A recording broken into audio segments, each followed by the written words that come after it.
Chers amis, c'est Frère Frank qui vous parle depuis le centre missionnaire de Krefeld en Allemagne. Je suis très reconnaissant pour cette opportunité d'être dans votre pays, dans votre ville et même dans votre maison. Dieu m'a accordé un appel direct et une commission directe de prêcher sa parole et d'aller de ville en ville et de pays en pays. Et dans les 40 dernières années, je les ai utilisés dans le ministère dans plus de 130 pays. Et maintenant, Dieu nous a accordé l'opportunité de vous parler directement de cette manière, que vous restiez chez vous à l'aise et voir et entendre ce que Dieu a promis dans sa parole et ce qui prend place maintenant. Nous appelons ce sujet apostolique, ministère apostolique et prophétique, et particulièrement nous parlons du retour de Christ et aussi la nécessité de mettre tous les enseignements à leur place, sur la divinité, sur le baptême d'eau, sur le baptême du Saint-Esprit, sur le souper du Seigneur, sur la nouvelle naissance, sur tout ce qui est écrit dans les Saintes Écritures. Parce que, mes bien-aimés frères et sœurs, chers amis, nous vivons dans un temps où nous pouvons avoir plusieurs sujets, nous pouvons parler sur la nouvelle naissance et ne pas avoir l'expérience de la nouvelle naissance. Nous pouvons parler du baptême du Saint-Esprit et ne pas avoir l'expérience. Nous pouvons parler sur plusieurs sujets, mais ce dont nous avons besoin, c'est de la révélation divine. Et nous devons participer à toutes les bénédictions que Dieu nous a accordées dans la nouvelle alliance par Jésus-Christ notre Seigneur, qui a dit dans Matthieu chapitre 26, à partir du verset 26, il a dit, ceci est le sang de l'alliance qui est répandu pour beaucoup, pour plusieurs. Plusieurs, c'est toujours ceux qui reçoivent, toujours ceux-là qui reçoivent. Quand notre Seigneur a dit dans Jean chapitre 20, à partir du verset 21, comme le Père m'a envoyé, moi aussi je vous envoie.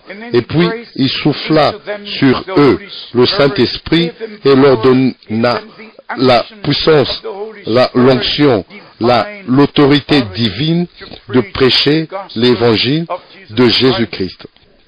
Et puis, il a fait cette déclaration, ceux à qui vous pardonnerez les péchés, ils leur seront pardonnés, et ceux à qui vous les retiendrez, ils leur seront retenus.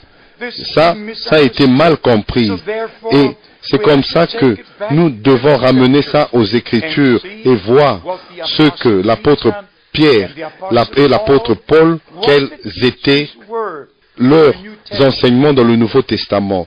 Nous pouvons aller depuis la première prédication où l'apôtre Pierre a rassemblé toutes les commissions, il les a mises ensemble de Matthieu, de Marc, de Luc, de Jean, toujours en disant ce que les Écritures avaient déjà dit en prêchant l'Évangile et au même moment annonçant la repentance, repentez-vous et que chacun de vous soit baptisé dans le nom de Jésus-Christ pour la rémission de vos péchés. Et vous recevrez le don du Saint-Esprit. Mes bien-aimés, c'est tellement important, pas seulement de prendre une écriture, mais de prendre toutes les écritures qui appartiennent au même sujet, et puis aller de là et creuser profondément afin que vous connaissiez la vérité et la vérité vous affranchira. Dans Romains au chapitre 16, au verset 24, l'apôtre Paul a résumé ce qu'il venait d'écrire aux croyants en disant, Romains 16, verset 24, Que la grâce de notre Seigneur Jésus-Christ soit avec vous tous. Amen. À celui qui peut vous affermir selon mon évangile. Selon mon évangile. Et la prédication de Jésus-Christ, conformément à la révélation du mystère caché pendant des siècles. Les hommes de Dieu dans l'Ancien Testament qui ont prophétisé sur la grâce, ils sondaient, ils ont cherché pour trouver le temps dans lequel ces choses qu'ils ont prophétisées allaient s'accomplir. Les apôtres, dans le Nouveau Testament, ils ont montré comment la grâce de Dieu a été manifestée en Jésus-Christ notre Seigneur. Moïse, dans l'Ancien Testament, a fait cette prière. Exode 33. Ô Seigneur, si j'ai trouvé grâce à tes yeux, fais-moi connaître tes voies. Ce dont nous avons besoin aujourd'hui, nous avons besoin de connaître le plan de Dieu du temps de la fin. Nous sommes arrivés à la fin du temps de la grâce. Même si personne ne connaît le jour ni l'heure, il nous est dit dans Matthieu au chapitre 24, dans Marc chapitre 13, dans Luc chapitre 21, que nous verrons les choses qui ont été promises et prédites. Et quand nous allons voir ces choses, nous devons nous redresser et lever nos têtes et regarder au ciel parce que notre délivrance est proche. Luc chapitre 21 verset 28. En parlant de la rédemption de notre corps, la rédemption a déjà été achevée sur la croix du calvaire, l'âme, l'esprit et le corps. Le prix a été payé, mais l'âme est déjà rachetée et elle a déjà reçu la vie éternelle. Mais nous attendons la transformation de notre corps. L'esprit a déjà été changé. L'âme a déjà la vie éternelle, mais ce corps mortel doit revêtir, doit être transformé, changé dans l'immortalité qui va avoir lieu lors du retour de Christ.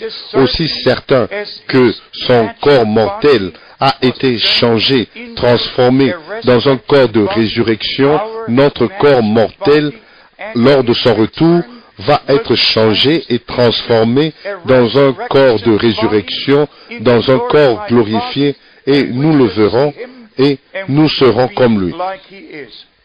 Ça, c'est ce que Jean a écrit dans 1 Jean au chapitre 3, à partir du verset 1 jusqu'au verset 3. L'apôtre Paul a parlé aussi sur cela dans 1 Corinthiens chapitre 15 et spécialement à partir du verset 43 jusqu'au verset 49. Et puis, il continue jusqu'au verset 50 et 51 où il est dit que nous ne mourrons pas tous, mais tous nous serons changés. Maintenant, c'est le temps de Dieu de restaurer, rétablir toutes choses dans l'Église de Jésus-Christ telle que c'était au commencement. Nous ne pouvons pas faire des compromis. Comme vous pouvez le voir, j'ai le catéchisme ici. Il y a beaucoup de pages, un livre volumineux, mais j'ai aussi ce livre que j'appellerai le livre des livres. Le seul livre sur la terre qui a l'écriture de Dieu comme une confirmation de Dieu. Dans l'Ancien Testament, toutes les promesses ont été faites. Dans le Nouveau Testament, elles se sont accomplies. Dans ce livre, les hommes ont écrit leurs pensées, donc ce qu'ils pensent. Et dans ce livre, il y a les pensées de Dieu qui sont exprimées.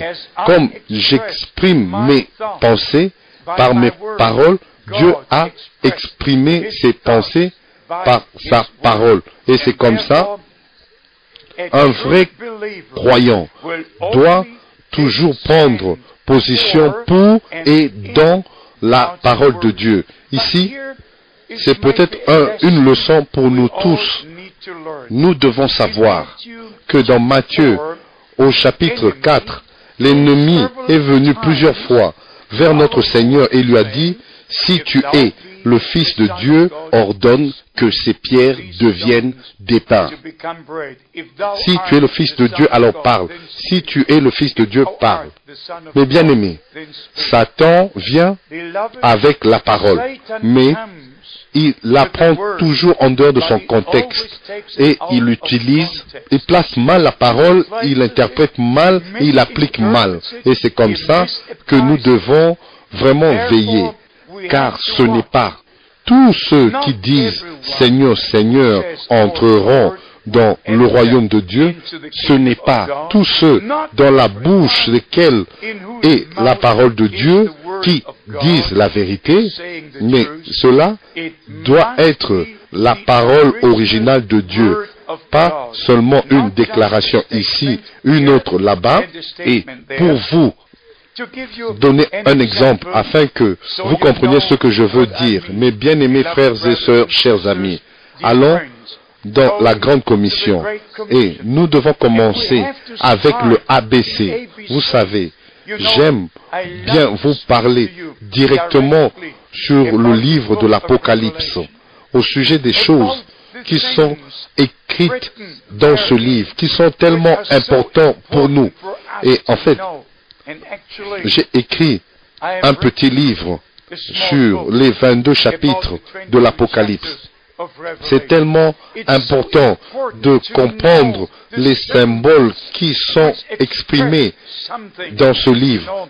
Si vous lisez les 4 premiers sceaux, vous voyez un cavalier avec un cheval blanc, et le deuxième, le troisième et le quatrième.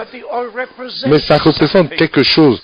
Et dans le 5e sceau, vous ne voyez plus aucun cavalier. 4, c'est assez. Mais ces 4 ont une signification. Alors, vous lisez sur toutes les autres choses dans les différents chapitres de l'Apocalypse. Mais mes bien-aimés, nous devons bien commencer. Nous devons aller au Seigneur, avoir notre relation personnelle avec lui, notre communion. Nous devons être réconciliés avec Dieu. Nous devons connaître Jésus-Christ comme notre sauveur personnel. La repentance doit venir sur nous, qui vient seulement par la conviction du Saint-Esprit. Quand la parole de Dieu nous est prêchée, alors le Saint-Esprit nous convainc du péché. Premièrement, du péché, de l'incrédulité. Deuxièmement, du jugement. Et troisièmement, de la justice. Vous pouvez le lire particulièrement, spécialement dans les chapitres de Jean. Jean chapitre 14 et chapitre 16. Et même que quand le Saint-Esprit viendra, il nous conduira dans toute la vérité et il nous annoncera les choses à venir. Mais bien aimés, c'est tellement important, mais nous devons bien commencer, un bon départ. Nous devons avoir un accès personnel à Dieu et à sa parole. Et c'est seulement comme ça, les mystères que nous trouvons dans les Écritures vont nous être révélés.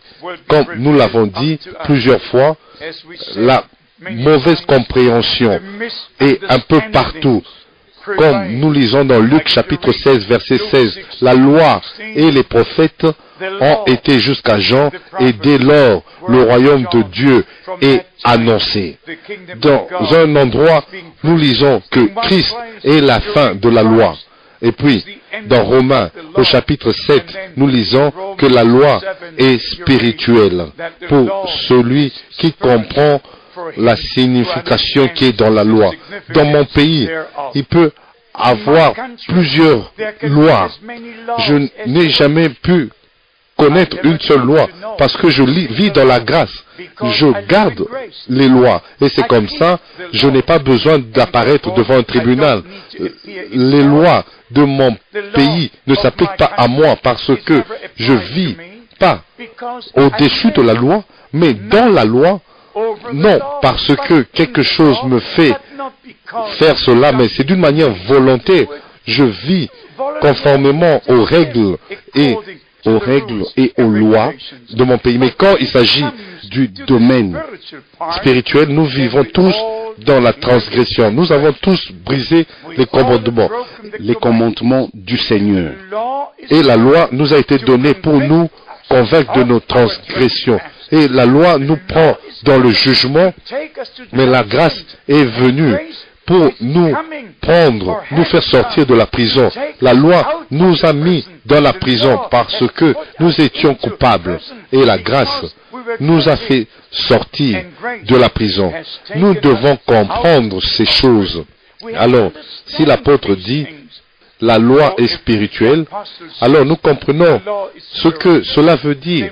Cela ne veut pas dire faites ceci ou faites cela, mais être convaincu de la transgression, être convaincu que nous avons été séparés de Dieu, coupés de Dieu. Nous avons transgressé de plusieurs manières. Et nous avons besoin de la grâce de Dieu. Nous avons besoin du salut qui vient de Dieu. Nous avons besoin de la vie éternelle, pas d'une religion. Alors toute chose, même la loi a sa place, même la grâce a sa place, les évangiles ont leur place, le livre des actes a sa place, les épîtres ont leur place. Toutes choses sont ordonnées d'une manière divine. Et je dirais même, c'est un ordre divin dans les Écritures. Alors, dans les 4 évangiles, nous trouvons les descriptions sur notre Seigneur et Sauveur depuis sa naissance jusqu'à son ascension. Dans le livre des Actes, nous avons l'établissement de l'Église du Nouveau Testament par l'effusion du Saint-Esprit. Nous avons la première prédication qui est prêchée dans Actes chapitre 2. Et là, nous avons aussi l'exemple comment ils ont baptisé. Nous avons là comment la repentance a été prêchée. Et tout était dans la première prédication. Alors tous ceux qui prêchent aujourd'hui doivent comparer si nous enseignons ce que les apôtres ont enseigné, si nous baptisons dans le nom de Jésus-Christ, après que les hommes eurent reçu la rémission de leurs péchés, le baptême d'eau ne remet pas vos péchés. La rémission des péchés doit être prêchée dans le nom de Jésus-Christ. Vous pouvez le vérifier, le lire dans Luc chapitre 24 au verset 47. Là, notre Seigneur a dit que la rémission des péchés sera prêchée à toutes les nations en mon nom, le nom de Jésus. Là, vous l'avez. Premièrement, la rémission des péchés est prêchée par l'Évangile. Et ceux qui croient en Jésus-Christ comme leur sauveur personnel, ils reçoivent le pardon de leurs péchés, conformément à ce que notre Seigneur a dit. Et Pierre, qui pouvait vraiment d'une manière très claire parler, ceux qui croient, vos péchés sont pardonnés, et il devait aussi dire que si vous ne croyez pas, vos péchés ne peuvent pas être pardonnés parce que Jésus-Christ est l'objet de notre foi. C'est seulement en Christ que Dieu nous a rencontrés. Et c'est seulement en Christ que nous pouvons rencontrer Dieu. Et c'est comme ça que Dieu était en Christ, réconciliant le monde avec lui-même. 2 Corinthiens 5, 19. Et le sang fut versé, le sang de la nouvelle alliance fut versé pour la rémission de nos péchés. Alors, le sang pardonne les péchés, et le baptême est la confirmation que nous nous sommes repentis et que nous avons reçu le pardon de nos péchés, et c'est comme ça que nous sommes baptisés en son nom, dans la rémission des péchés. Mes bien-aimés, toutes choses doivent être comprises de la bonne manière. Même Actes chapitre 2, au verset 38. Vous devez prendre Actes chapitre 8, où ceux qui ont cru et furent baptisés. Vous devez prendre Actes chapitre 10. Vous devez prendre Actes chapitre 11. Vous devez prendre Actes chapitre 19. Et vous devez prendre Romains chapitre 6, et vous devez prendre Actes chapitre 2, verset 38, avec toutes les autres parties où l'évangile a été prêché, où les hommes ont reçu le pardon de leurs péchés et ont été baptisés au nom de Jésus-Christ et ils ont reçu le baptême du Saint-Esprit. Il y en a plusieurs, particulièrement dans les enseignements de Jésus seul, soi-disant l'enseignement unitaire qui n'est pas non plus conforme aux Écritures. Ils croient que la rémission, le pardon des péchés est dans le baptême. Non, non, ce n'est pas ainsi. Le pardon des péchés est dans la foi en Jésus-Christ, le Fils de Dieu qui a versé son sang sur la croix du Calvaire pour la rémission de vos péchés. Et vous croyez et vous recevez le pardon de vos péchés. Et c'est comme ça que vous êtes baptisés parce que vous croyez en cela.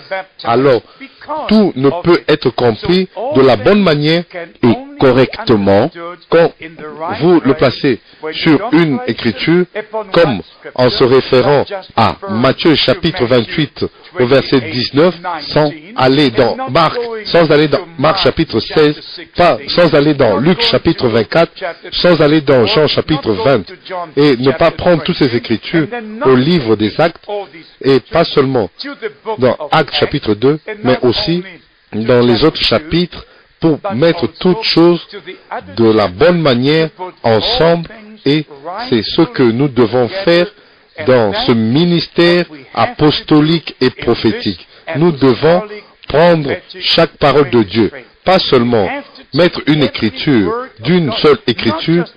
Tous peuvent faire cela. Et comme j'ai déjà mentionné, Satan est venu au Seigneur et il lui a dit, il est écrit. Tous peuvent venir et dire qu'il est écrit dans Matthieu au chapitre 28 verset 19.